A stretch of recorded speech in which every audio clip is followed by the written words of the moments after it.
জীবনে যদি কখনো দেখেন কাছের মানুষ দূরে সরে যাচ্ছে, বেঈমানি করছে, দুই নাম্বারই করছে, চোখ উল্টাই ফেলছে, আপনি বুঝে নিবেন আল্লাহ তাআলা আপনাকে দুনিয়ার আসল চিত্র দেখাচ্ছে। আপনি যেন বুঝতে পারেন আপনার আপন বলতে আল্লাহ ছাড়া, আপনার আপন বলতে আপনার নবী ছাড়া আসলে আর কেউ নাই। অনেক সময় দেখবেন আপনার জীবন চলার পথে অনেক পরিচিত ভালোবাসার প্রিয় মানুষগুলাও কিন্তু একসময় আপনাকে চিনবে না, চোখ উল্টাই ফেলে। বিশেষ করে আপনার যখন দুঃখের কষ্টের সময় যাবে, মনে রাখবেন ভালোবাসার সাথে শ্রদ্ধার সাথে বলে যায়, জীবনের কোন পরিস্থিতিতে যদি এই দৃশ্যটা আপনার সামনে আসে, আপনরাই দূরে সরে যাচ্ছে, মনে রাখবেন আপনার আল্লাহ আপনার উপর দয়া করা শুরু করেছেন। সুবহানাল্লাহ। ওই বিপদ থেকে আপনি যাদের সাপোর্ট নিয়ে উঠতে চাচ্ছেন, রব চাচ্ছেন আপনাকে কেউ না করুক সাপোর্ট, আপনার আল্লাহ স্বয়ং আপনাকে সাপোর্ট করতে চাচ্ছে বলেই মানুষকে দূরে সরাই দিচ্ছে। সুবহানাল্লাহ।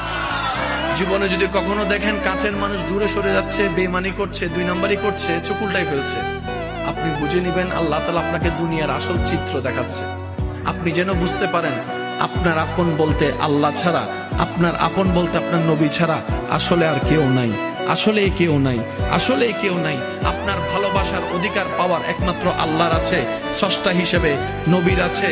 আপনার উম্মত হিসেবে আপনি ভালোবাসবেন আপনার নবীকে, আপনি আল্লাহকে ভালোবাসবেন, আপনার নবীকে ভালোবাসবেন। এই বুঝটা দেওয়ার জন্য আল্লাহ অনেক সময় দুনিয়ার এই বাস্তবতা আমাদের সামনে এনে দেয়। আল্লাহ তাআলা আমাদের সবাইকে বুঝার আমল করার তৌফিক দান করুক। আমিন।